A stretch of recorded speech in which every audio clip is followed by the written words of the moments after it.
Now, you are about to step into a world of darkness, where every word hides a shadow of fear, and behind every silence waits something unknown. Ghostlore Chronicles will guide you into the depths of haunted legends and terrifying truths. Be warned, for returning from this journey is not always so easy. My name is Ethan Carter. I was born and raised in Chicago, but I've always felt a strange pull toward the sea.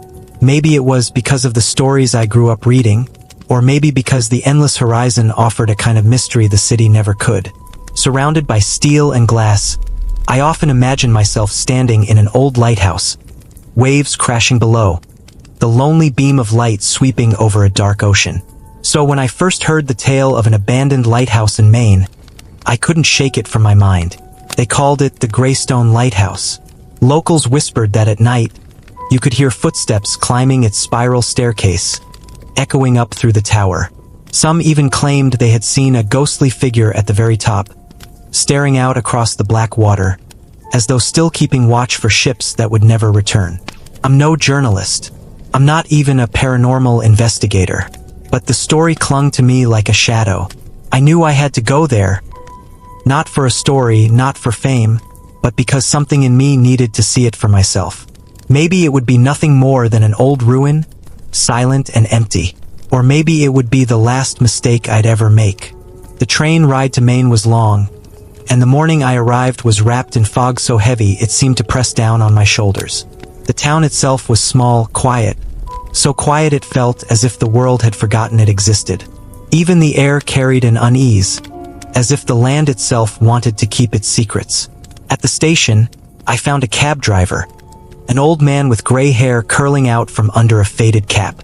When I told him I needed to get to the Greystone Lighthouse, his expression changed immediately. His hands tightened on the steering wheel, and for a moment, I thought he might refuse outright. "You don't want to go there," he muttered. "Plenty have gone. Some never came back. The ones who did weren't the same after." His words sent a chill through me, but I couldn't back out now. I forced a smile. "I'm just going to take a look. I'll be back before dark." He didn't argue further, but the silence during that drive was heavier than the fog outside. We passed through winding roads, forest pressing in on both sides, until at last the smell of saltwater filled the air. And then I saw it, the lighthouse, rising from a bed of jagged black rock. Its white tower stretched into the sky like a broken tooth. It should have been a beacon, a promise of safety. Instead, it felt like a tombstone. The driver stopped well short of the coast. He killed the engine and turned to me. "This is as far as I go. If you're wise, you'll be back before the sun's gone." Without another word, he drove off, leaving me standing on the edge of the world, the crash of waves in my ears, the lighthouse looming before me. The door was heavy iron, rusted but still strong. As I pushed it open, the hinges groaned like something in pain, and a blast of damp, cold air rushed out. Inside, the smell of salt and mildew was thick enough to sting my throat.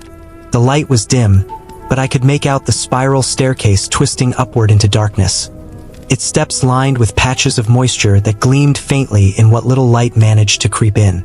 It wasn't just old dampness.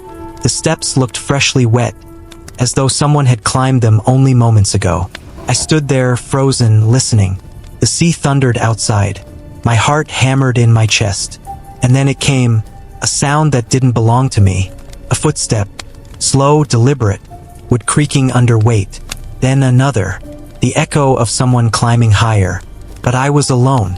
The stairwell was empty, and still, the footsteps went on. The sound of those footsteps crawled up the stairwell, deliberate and steady. Each creak of would seem to vibrate in my chest. My first thought was simple. Someone else had gotten inside. Maybe a squatter, maybe some thrill-seeker like me.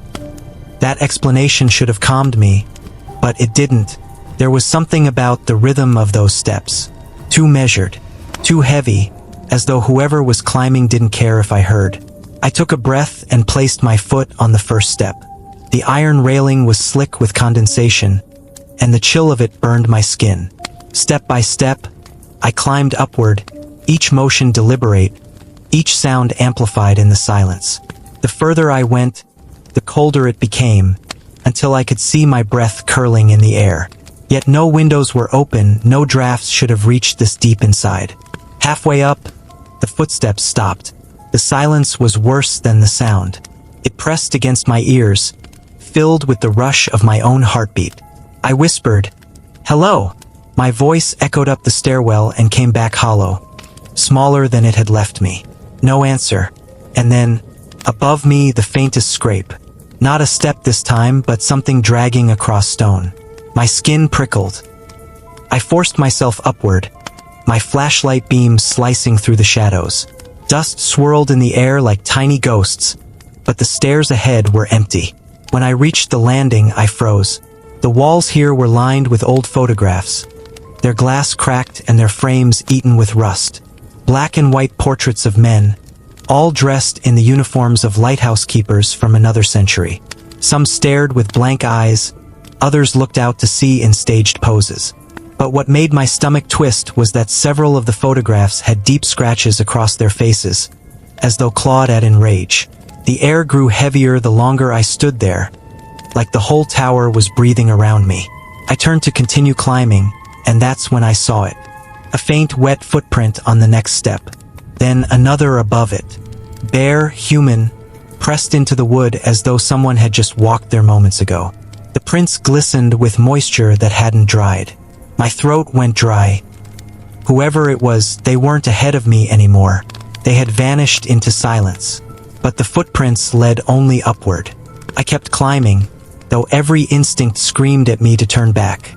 The tower narrowed, the walls closing in, the air so cold it made my fingers numb. Finally, I reached a thick wooden door near the top. Its surface was scarred, as though someone had raked it with nails. My hand trembled as I pushed it open. The lantern room spread out before me. Glass windows looked out onto an endless sea churning with fog.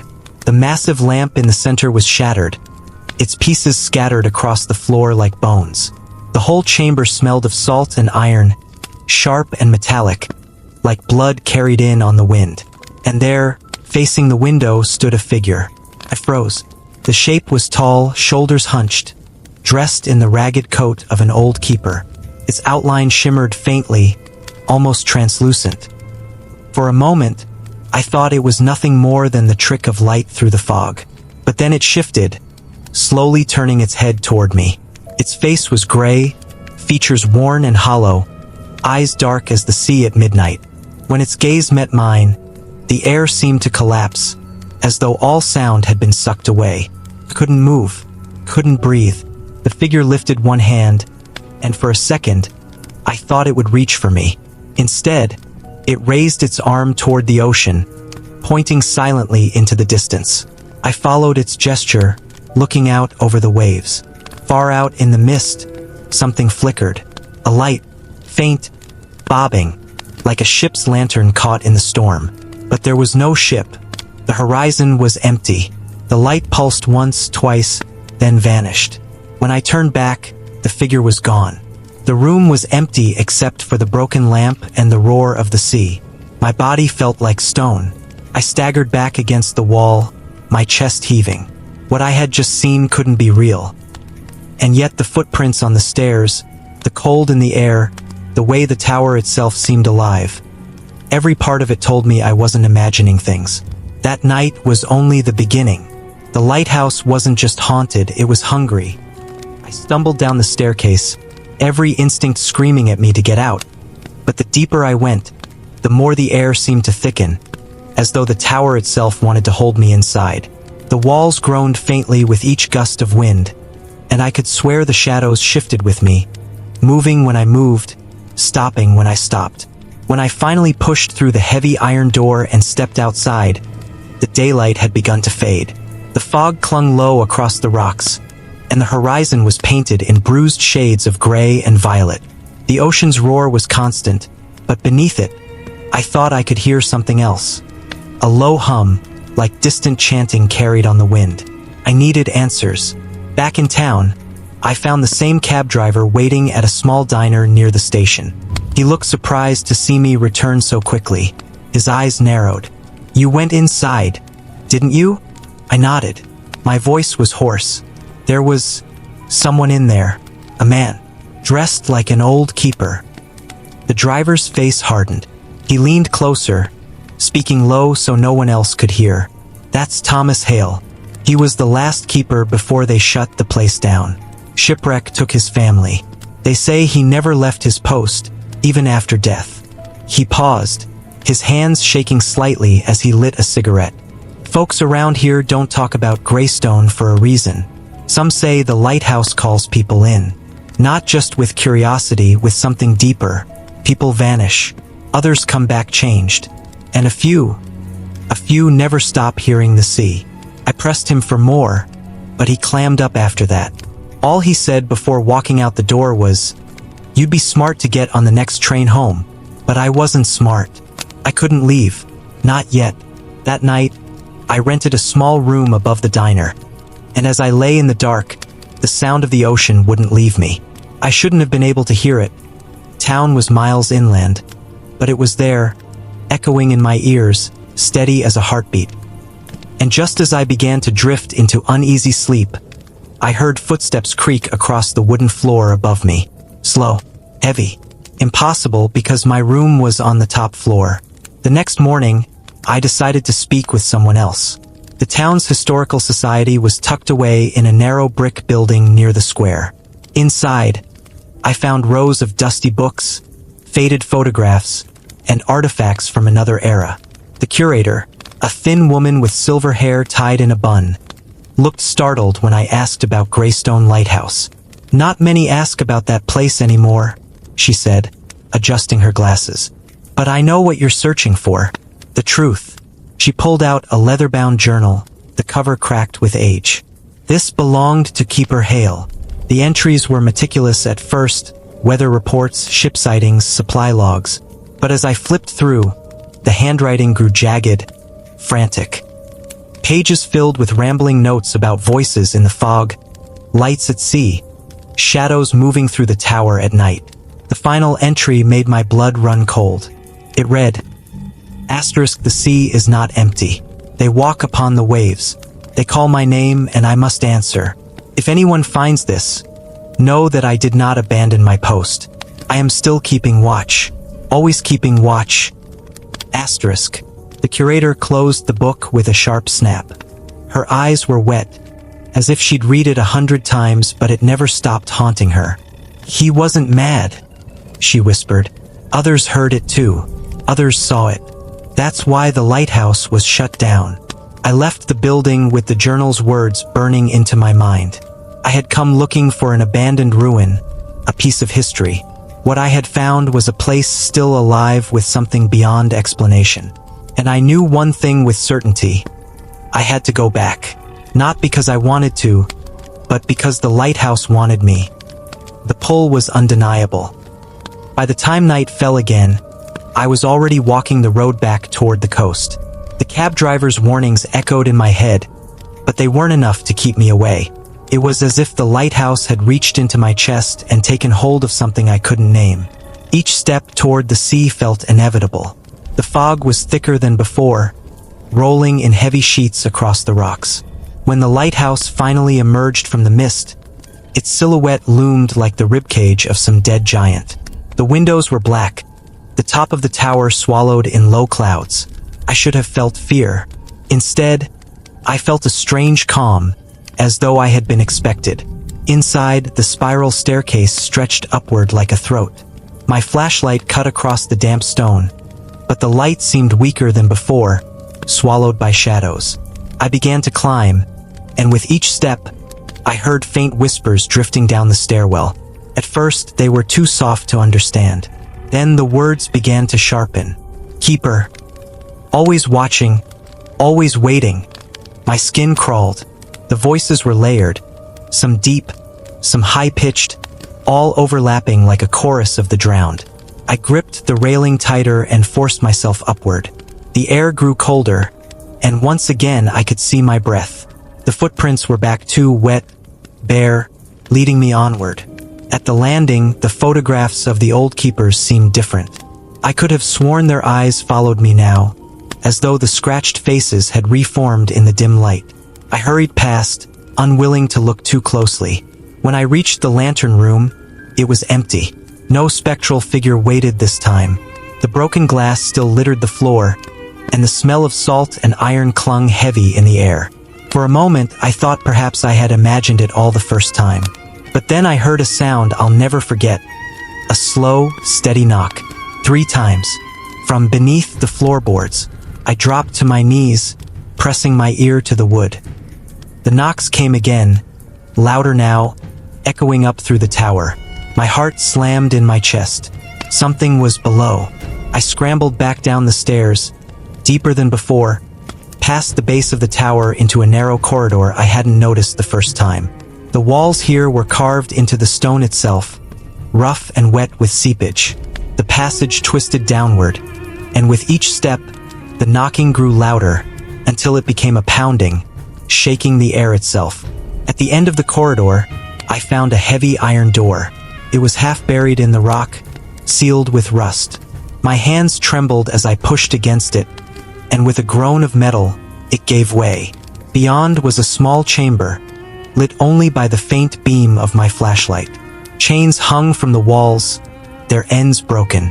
Old tools lay scattered on the ground. Picks, hammers, things that looked more suited for punishment than repair. And in the center of the room was a stone basin filled with seawater, though no tide could have reached this deep. The water rippled, disturbed by something unseen. As I stared into that basin, the water grew darker, as though ink was bleeding into it. Then, faces began to form.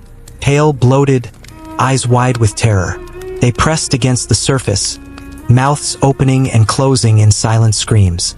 My flashlight flickered, and I stumbled back, nearly dropping it. And then a voice rose from the water, deep and hollow.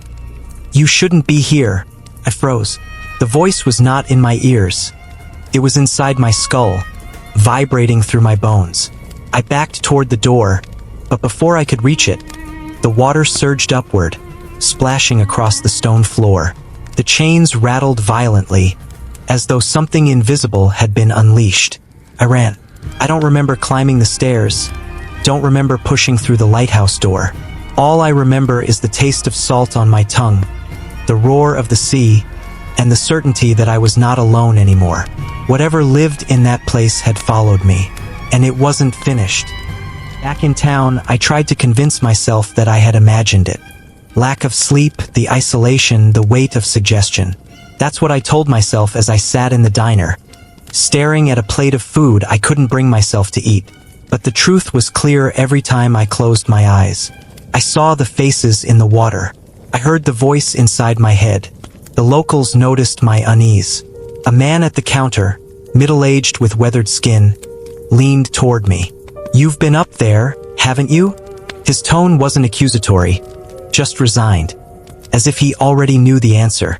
When I nodded, he gave a humorless chuckle. "We all stay away, but some of us still remember. My grandfather was a keeper before hail. Said there were nights the fog would talk. Said the sea would light up with things that had no business walking on the waves." I pressed him for more, and eventually he agreed to talk, if I bought him a drink. Later, at the bar, he told me stories that sounded half legend, half confession. Shipwrecks where the crews were never found, only their footprints leading inland. Strange lights luring boats onto the rocks. Voices of loved ones calling from the water, pulling fishermen to their deaths. When I mentioned the stone basin beneath the lighthouse, his face went pale. "So it's real," he whispered. "My grandfather said the keepers used it to watch the sea. Not just the surface, but what lived below. Said the basin showed you the ones who drowned. Their faces, their souls." He swallowed hard, his hand tightening around the glass. "Once you've seen it, they see you, and they don't let go." That night, back in my rented room, I couldn't escape the sound of dripping water. It came from the corners, from the ceiling, from nowhere at all. The air smelled of salt, thick and briny, as though the ocean had seeped into the walls. I tried covering my ears, but it didn't stop the whispering. A chorus of voices murmuring in unison, "Keeper? Keeper." The room grew colder. My breath rose in thin clouds. When I turned toward the mirror on the dresser, my heart stopped. For a split second, the reflection wasn't mine. The glass showed a gaunt man in a torn coat, eyes dark and endless, skin ashen. His lips moved, though no sound came. When I blinked, he was gone, and only my pale, terrified face stared back. Sleep was impossible. By dawn, I made a decision. I couldn't keep running. The lighthouse wasn't finished with me. If I tried to leave now, I knew it would follow. I had to go back, not just to face it, but to understand. Before I left, I visited the Historical Society again. The curator looked troubled when I told her about the basin. She pulled a thin folder from a locked cabinet, something she clearly hadn't intended to share. Inside were faded reports, disappearances, drownings, accidents. But one document stood out, a transcript of an interview with Thomas Hale himself years before he vanished. In it, Hale spoke of the sea as if it were alive, a great mind reaching out through storms and waves. He claimed the lighthouse was more than a beacon. It was a bridge. "We are not here to guide ships," he had said. "We are here to watch for what comes from below." The curator closed the folder quickly, fear etched across her face. "You've already gone too far," she whispered. "The more you seek, the closer it gets. If you value your soul, don't return." But I was past the point of turning back. That evening, I set out once more toward the coast. The path etched into my mind as though I had walked it 100 times. The fog was waiting. The lighthouse rose from it like a sentinel, silent and watchful. And as I reached for the iron door, I heard a whisper carried on the wind. It spoke my name. The moment I heard my name on the wind, the air seemed to freeze in my lungs. The whisper had been soft, almost tender, but the way it lingered felt invasive, like fingers brushing against the inside of my skull. I gripped the iron door, half expecting it to resist me, but it swung open easily, as if the lighthouse had been waiting. Inside, the spiral staircase yawned upward into darkness. This time, I didn't bother with hesitation. I climbed quickly, my flashlight cutting jagged paths along the damp walls. The whispers followed, threading through the stone like veins. Sometimes they called my name. Other times, they spoke in a language I didn't understand, guttural and rhythmic, like waves colliding against hidden rocks. At the landing, the photographs had changed again. Their faces were clearer now, restored. Each keeper's eyes locked on mine, filled with something unreadable. Accusation, maybe warning. But there was one new photograph I swore hadn't been there before. It was me. Same jacket, same weary expression, standing at the base of the lighthouse. My stomach dropped. The glass of the frame was cracked down the middle, a jagged scar across my reflection. I forced myself upward. When I reached the lantern room, the figure was waiting this time. Tall, broad-shouldered, the ragged coat hanging from its body like wet sails. Its hollow eyes fixed on me, and once again, it raised a hand to point out toward the sea. My heart hammered, but I stepped closer instead of retreating. "What do you want?" My voice shook, but I demanded the answer anyway. "Why me?" For a long, unbearable moment, the figure did not move. Then its lips parted, and a sound spilled out, a rush of air, like the sigh of 1,000 drowned men. My flashlight flickered violently. The words formed slowly, drawn out, as though torn from the depths. "Keeper, the watch never ends." The figure dissolved into mist, and then the light outside flared. Through the fog, I saw it again, the phantom lantern bobbing on the horizon. But this time, more followed. Dozens. A fleet of ghostly lights flickering in and out, gliding across the water with impossible stillness. I felt dizzy, as though gravity itself had shifted. My body leaned toward the glass, toward the sea, compelled by an unseen force. I ripped myself back and stumbled down the stairs. The voices were louder now, no longer whispers but a cacophony. They spoke over one another, a tide of words crashing into my ears. I covered my head, but it did nothing to stop them. Each word seemed carved into me, digging trenches in my mind. I lost track of time, of space. The tower became endless, each step repeating, the stairwell an infinite coil. When I finally burst through the lower levels, gasping for air, I found myself not at the entrance, but in the stone corridor below, the one that led to the basin. The door stood wide open, though I had left it sealed. The chamber glowed faintly, pale light spilling from the water. Drawn against my will, I stepped inside. The basin rippled as though waiting. My reflection stared back, but it wasn't alone. Standing behind me in the water's image were rows of figures. Keepers, sailors, men in tattered coats. Their faces were gaunt, their eyes sunken black, each one mouthing the same word, "Stay." And then the water surged upward again, cold as ice, wrapping around my ankles. I staggered back, but the liquid clung to me, rising like grasping hands. I clawed at the doorframe, heart slamming, as the voices screamed in unison. "Keep the watch!" I tore free and ran, splashing through the corridor, stumbling up the stairs until I burst out into the night air. I collapsed on the rocks outside, the ocean spray stinging my face. My chest heaved, my body trembling, but the worst part wasn't the exhaustion. It was the certainty gnawing at me. The lighthouse wasn't just haunted, it had chosen me, and deep down, I feared I had already begun to change. For 2 nights after, I didn't sleep. Every time I closed my eyes, I saw the water crawling up my legs again, felt the phantom hands pulling me into the basin. My body ached as if I had truly drowned and clawed my way back. But worse than the exhaustion were the dreams, the ones that didn't feel like dreams at all. In them, I was always standing at the top of the lighthouse, the lantern burning bright, the sea stretching endlessly in every direction.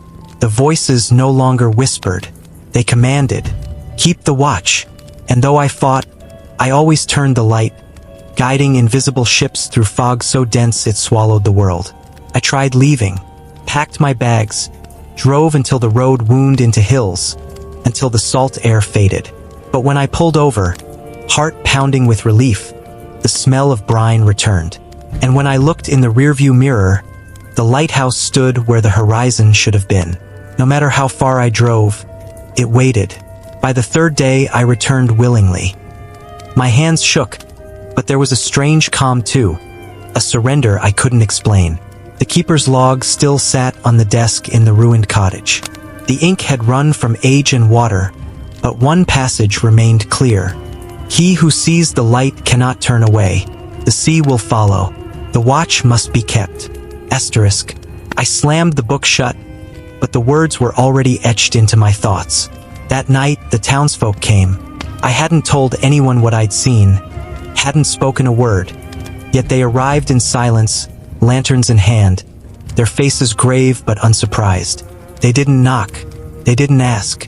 They simply filed into the cottage, forming a circle around me as though rehearsed.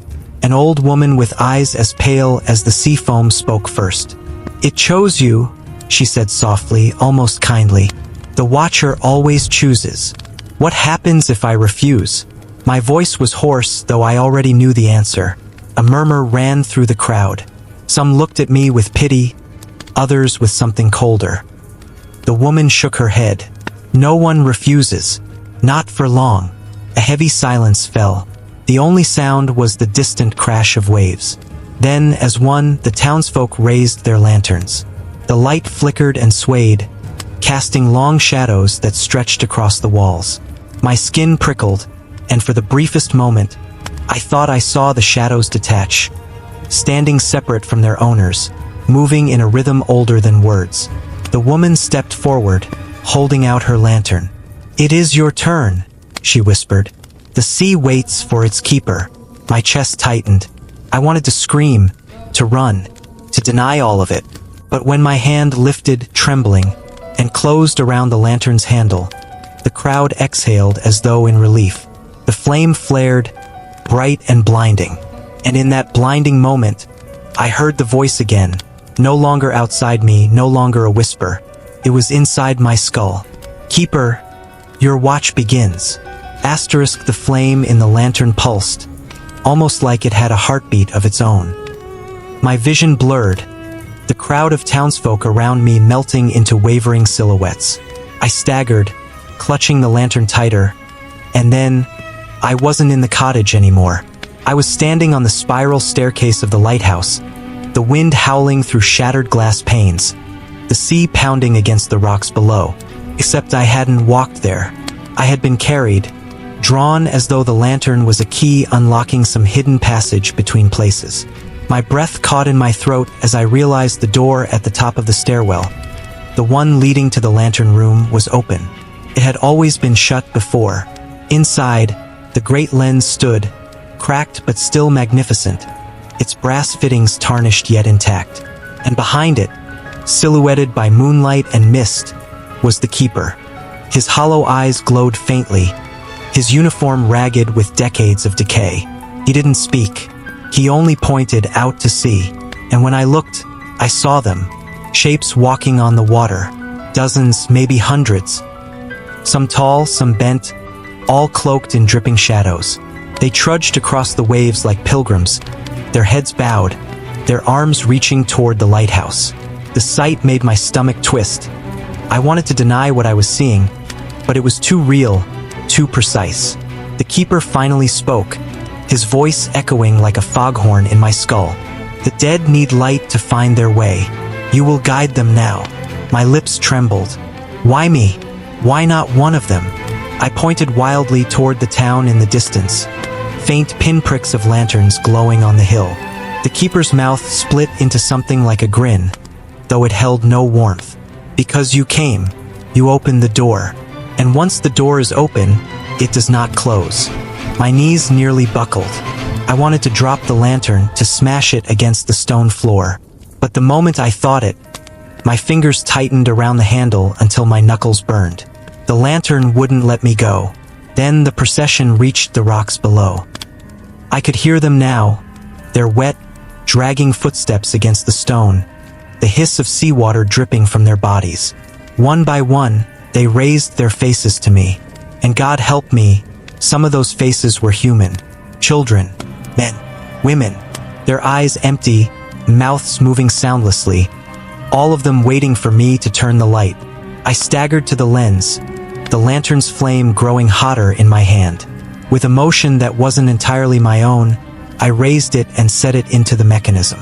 The glass shimmered, the great reflector groaning to life, and then light burst forth, slicing through the fog, illuminating the waves. The figures froze, then raised their arms as though in worship. Slowly, they dissolved into mist, their forms unraveling in the beam until nothing remained but the rolling sea. The keeper watched me, his expression unreadable. This is your burden. You will serve as I served, as all before us have served. I don't want this, I whispered, tears stinging my eyes. The keeper leaned close, so close I could smell the salt and rot clinging to him. It does not matter what you want. The sea does not ask. It takes. And then, as suddenly as it began, I was back in the cottage, the lantern dim in my hand. The townsfolk still stood around me, silent, their faces calm, expectant. The old woman gave a slight nod, as though satisfied. You've seen them now, she said softly. You understand. I wanted to scream, to demand an explanation, to curse them all. But the words wouldn't come, because in my chest, I already knew the truth. I was the new keeper, and the sea would never let me go. I didn't leave the cottage for 2 days. The townsfolk didn't return, and no one checked on me, but I could feel their presence in the distance, waiting. They didn't need to force me. They knew the sea itself would keep me here. The lantern never went out. Even when I set it on the table and tried to ignore it, the flame burned steady, feeding on nothing, casting shadows that moved even when I sat perfectly still. At night, it grew brighter, filling the room with an unnatural glow, and with that glow came the voices, low at first, like a tide pulling at the shore, then clearer. They whispered of storms, of ships swallowed whole, of sailors gasping for air in the black water. And over again, they whispered the same phrase, asterisk, keep the watch, asterisk. I tried to fight it. I left the lantern behind and walked to the edge of town, where the road wound inland. My legs trembled as I forced myself past the diner, past the train station, into the hills where pine trees swallowed the sky. But just as before, the salt smell followed. And when I dared glance back, the lighthouse stood tall on the horizon, closer than it should have been, its cracked lantern burning like a malignant star. I collapsed on the roadside, screaming into the dirt, my body shaking with rage and terror. I didn't want this. I wasn't supposed to be here. But when I opened my eyes, the lantern sat beside me, its flame flickering gently, as though mocking me. I hadn't carried it. It had followed. That night, sleep finally claimed me. But the dream was worse than any waking hour. I was on the rocks below the lighthouse, the tide surging around my knees. The drowned people stood in rows, their eyes fixed on me, their mouths opening in unison. A deep, guttural chant rose from them, in a language I couldn't understand yet somehow felt written into my bones. My skin crawled as the keeper appeared at my side, his skeletal hand resting on my shoulder. "You think this is a choice," he said, his hollow eyes burning into mine. "It is not. You are bound, as I was bound, as they all are bound." "Why?" My voice cracked in the dream, full of desperation. "Why me? Why anyone?" The keeper's grin stretched impossibly wide. "Because the sea must always have a keeper. The light must never go dark. Without it, the drowned will rise, not as whispers, but as wrath." I woke screaming, my sheets soaked through, the lantern burning brightly at the foot of my bed. Its flame hissed, and for an instant I saw faces in it, the same faces from the rocks, staring back at me from the fire. By the next evening, I broke. My hands shook as I carried the lantern up the cliff path, back to the lighthouse. The door groaned open before I even touched it, the spiral staircase yawning like a throat. I climbed, every step heavier than the last, until I reached the lantern room once more. The sea was calm, but I could feel them below, restless, waiting. The flame flared as I set the lantern back into the broken lens, and the beam cut across the waves. Almost immediately, shapes rose from the water, pale arms breaking the surface, faces turning toward the light. They reached not in anger, but in relief, dissolving one by one into mist as the beam swept over them. And in that moment, I understood the keeper's words. It wasn't about wanting or refusing. It was about inevitability. The sea demanded balance, and I had been chosen to uphold it. But in the pit of my stomach, a darker thought gnawed at me. What would happen the night I failed to keep the light burning? The answer came sooner than I ever expected. A storm rolled in that night, sudden and violent, the kind of storm that makes the earth itself feel fragile. The wind screamed through the cliffs, and the waves struck like fists against the rocks below. I fought my way to the lighthouse, the lantern clutched to my chest, its flame guttering as if afraid. Inside, the tower shook with each gust. The spiral stairs seemed to stretch endlessly upward, but I forced myself higher, every instinct screaming that the storm was no ordinary weather. By the time I reached the lantern room, the sea was chaos, a black, boiling mass crowned with white foam. And then I saw them, not dozens this time, hundreds, thousands, rising from the water, their shapes towering, their faces twisted with hunger and sorrow. They filled the horizon, an army of the drowned, their eyes glowing faintly in the darkness. I stumbled back, the lantern slipping from my grip. For a terrifying second, it nearly fell to the floor. I caught it, but the flame flickered violently, almost dying. A cold realization tore through me. If the flame went out, the light would fail. And if the light failed, the dead would come ashore. The keeper appeared beside me, more solid than ever, his presence suffocating. His voice thundered in my skull. "Do not falter. The sea tests you. If you break, they will break free." My knees buckled. I can't hold them back." His hollow eyes burned into me. "Then the world will drown." The lantern's flame sputtered again, weaker this time, as if the storm itself was trying to snuff it out. My heart pounded so hard it hurt. I pressed the lantern into the broken lens, and the great reflector groaned as it came to life. The beam burst forth, slicing across the sea, sweeping the horizon. The drowned howled. A sound I will never forget, part rage, part anguish, part worship. Wherever the beam struck, they dissolved into mist, unraveling back into the storm. But there were too many. The light couldn't catch them all at once. I spun the lantern desperately, faster and faster, the mechanism screeching. My arms burned with effort, my vision blurred. The keeper stood unmoving, his gaze locked on the sea. "Faster," he bellowed. "Do not let the flame die." And then, in the middle of that impossible task, I realized the terrible truth. The lantern wasn't powered by oil. It wasn't powered by firewood or fuel. It was powered by me. Every flicker of light drained me, pulling the strength from my body, feeding it into the beam.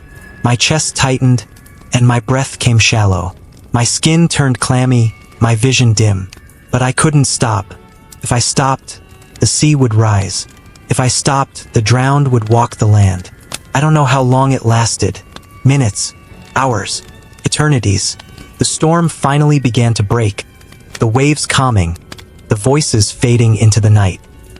When the last of the drowned dissolved, the beam dimmed, leaving only the soft glow of the lantern. I collapsed against the cold stone floor, trembling, half-conscious. The keeper loomed over me, his expression unreadable. "You have passed," he said. "You understand now. This is the truth of the watch. The flame does not burn forever. It burns as long as you do." I tried to speak, but no sound came. My body was hollow, my veins filled with ice. The lantern's light flickered, as though echoing my fading heartbeat. The keeper leaned close, his voice a whisper now. "One day you will falter, and when that day comes, another will come to take your place. The sea always finds its keeper." The storm was gone. The horizon was calm. But I knew peace would never return. Not for me. Not for this town. Because the light still burns. Because the dead still walk the waves. And because I am the keeper now. Always the keeper. Until the sea takes me too.